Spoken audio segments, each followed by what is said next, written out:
So in today's video, I'm going to show you how to increase your closing rate.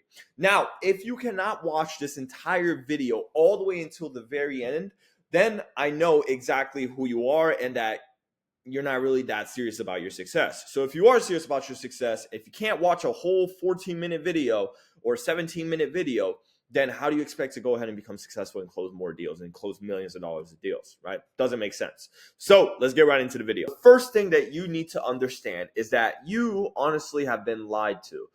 They have lied to you, especially when it comes to sales, that selling and closing are the same thing, which is honestly just not true, right? Selling versus closing.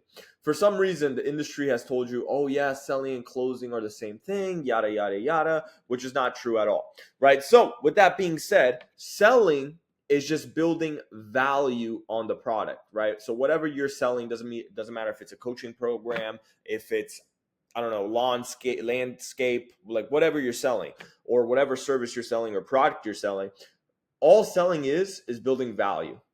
Closing, on the other hand, is actually getting a transaction. So actually getting somebody to say, yeah, let's do this. Yeah, I want to buy, right? That's what closing is. Completely two different things. And there's so many people that are good at selling, but they suck at closing and they don't make any money. And then there's people that are really good at closing. They're not the best at selling, but they get all the money. So closing is where 100% of your income is going to be dictated by.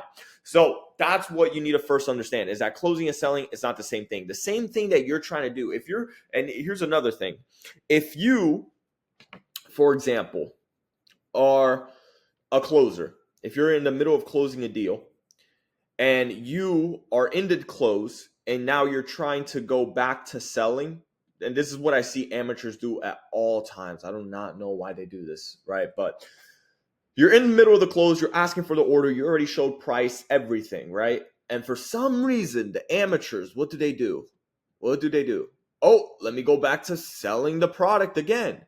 Listen, they don't need to be sold the product again. They already heard what you had to say about your product or service. If you're in the close, if you're towards the end of the call and you're in the close and you're asking for the order and asking them to buy, why would you go back to, oh, but also this is what this also does. This product also does this, and it also does this, and it also does that. No, don't do that. Stay in the close. Once in the close, never go back to selling. Stay in the close. Because right now, the only reason they're not buying from you is two things. Well, three actually. Number one, they're just not sold on you. They're not sold on themselves, or they're just not sold on the product, right? And when I mean sold, is that's what you have to ask. You gotta ask them, why aren't you sold? You actually have to ask hard questions. Now, Leo, what are hard questions? If you do not know what hard questions are, hard questions is asking things that you know you should be asking, but you're not. For example, how liquid are you? When's the last time you did something like this? When's the last time you made a bad decision? How can you justify investing X amount of money? How can you how much longer do you want to tell yourself you can't do this, right? So those, for example, off the dome are hard questions, right? So with that being said, understand, once in the close, do never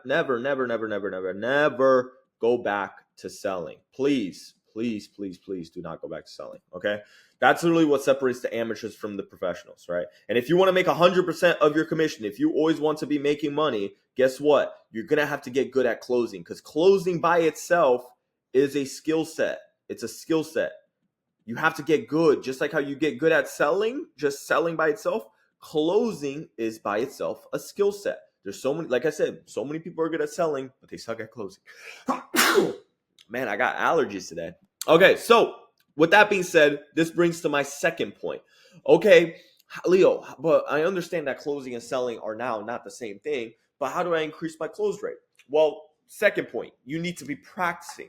Understand the reason why you're not closing at a high enough percentage is because your closing rate is low, and because your skill level is low. Your skill level is low, right? So, for example, let's take a look at this.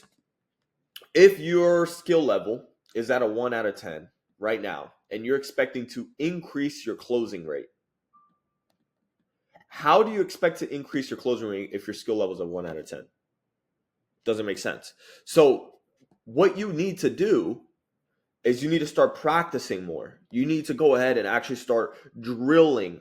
And when I say drilling, I mean actually going ahead and role playing. Role playing. If you guys know, you know, right? Role playing, talking to your coworkers, grab your coworker, grab your mom, grab your dog, look yourself in the mirror and practice your script. Practice objection handling. Practice word tracks. Practice certain lines that you could use. Practice even jokes, humor, lightening the pressure, right? Like use your ability to practice. You have to practice. Like I don't know why people are so surprised when a professional athlete like LeBron James, Cristiano Ronaldo are over here practicing their heads off. And then when they're in the game, they're so good. And it's the same thing with salespeople. But for some reason, salespeople think they don't have to practice. Practice every single day in the morning. The reason why your skill level is so low is because, number one, you're not practicing. That's it. Sales is a skill set. Just like how you want to get good at riding a bike, you got to ride a bike a couple times and hundreds of times before you get really good at it. And then next you know, you're popping wheelies, right? So if you really want to get good at sales, repetition. Practice every single day. It's a skill set, just like building muscle. You work out, you get bigger biceps, right? Well, if you want to get really good at selling, you practice certain scenarios before you practice it on the leads. Very simple, guys, okay? So with that being said, that's the second thing. Start drilling, role playing, practice. Like you guys aren't practicing. I see this all the time. People just don't practice. It like literally when I was training up this sales team for an info company, right? They were selling Airbnb programs. I'm not gonna go too in depth, but with that being said, I was training their people, and every single morning, what would we do? We would train, we would practice, we would role play, we would train them on how to handle objections in the morning, give them objections. Why? Because before you go into actually talking to real life prospects, you're already warmed up. Just like how you go to the gym and you work out, before you start benching heavy plates, you hit a couple push-ups, you do a little bit of pull-ups, you start stretching a little bit before you start lifting heavy, right? And it's the same thing when it comes to sales, because it only takes 12 hours for you to get rusty, to be honest, right? Like I know for me, if I don't take any sales calls for a day or two, I'm already rusty, right? So it's the same thing for you guys. You guys need to be practicing every day, taking off that rust and staying freaking ready to go, right? That's how you're going to get good. Now, if you need help, right, when it comes to training, sales training, how to close, how to handle objections, how to pitch, how to present, how to have good energy, how to cold call, how to set appointments, like all these different things. If you need help on that, go ahead, click the link down below. You're going to see a link. You could go ahead, click that, and it's going to show you exactly how I can help you. And also, you could go ahead and book in a call with me so we could go ahead and see exactly how we can help you. Now, if you don't know what I do, I basically train people on becoming masters at selling, closing, setting, everything you need to be just a master when it comes to communication. And with that being said, I also place you into remote offers with some of the biggest names in the space, like Grant Cardone, Tai Lopez, Justin Waller, all these guys, right? So with that being said, if you are interested in that, click the link down below. But with that being said, let's get on to the next point. Now, the third thing that I want to talk about is you need to rewatch your game film. I see this all the time for you guys. Like, I don't know why guys don't rewatch game film. Right? Oh, what do you mean by rewatching game film, Leo? Well, guess what? If you are a remote sales rep and you're watching this, well, you probably record all your calls, right? If you are in person, well, what I would recommend is going on your iPhone or your Android or whatever, and there should be a recording option where you could go ahead and click, so you could go ahead and record while you're speaking to prospects, and then you could stop recording after every interaction. So then later on, you could go ahead and rewatch and re-listen to what you did right and what you did wrong, right? So game film, super crucial. If you're in remote sales especially, right? You need to rewatch your game films. Kobe Bryant, every single time he would finish playing a game, what would he do? He would go back home to his house and he would watch his game film of him playing that day. And he would rewatch and see what he did right and what he did wrong and how he could improve and eliminate what he did wrong. And I see this time and time again. People just do not watch their game films. I don't know why, but you guys need to rewatch. Tom Brady rewatches his game film. That's why he's the best quarterback in the world. Kobe Bryant rewatches his game film. That's why he's one of the most legendary basketball players in the world. Cristiano Ronaldo rewatches his game film. Messi rewatches his game film. All these guys, especially in the come up, they watch their game film to see from a third party perspective, from a 30,000 foot overview, what did they do right, and what they do wrong. Listen, guys, your managers or people like your coaches, they're not going to be there every single day holding your hand. So what do? You need to, number one, take full responsibility for the cycle, take full responsibility, and open up your computer or your phone and rewatch your game films. Rewatch them, because I promise you, yeah, maybe let's say if you don't want to go ahead and role play all day and drill every day, right? But if you just know how to role play, let's say every single day, and you watch your game film, it's like you're literally crunching years and years of time and of lack of dedication, lack of commitment, right? But it's like you're literally just crunching time into a shorter time span for you to become the best at sales, to become the best closer in the world, right?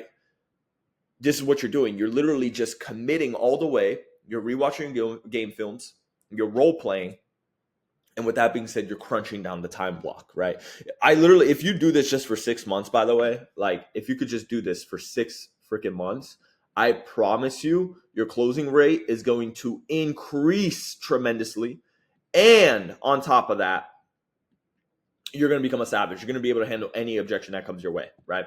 So with that being said, game film, role play, super important, right?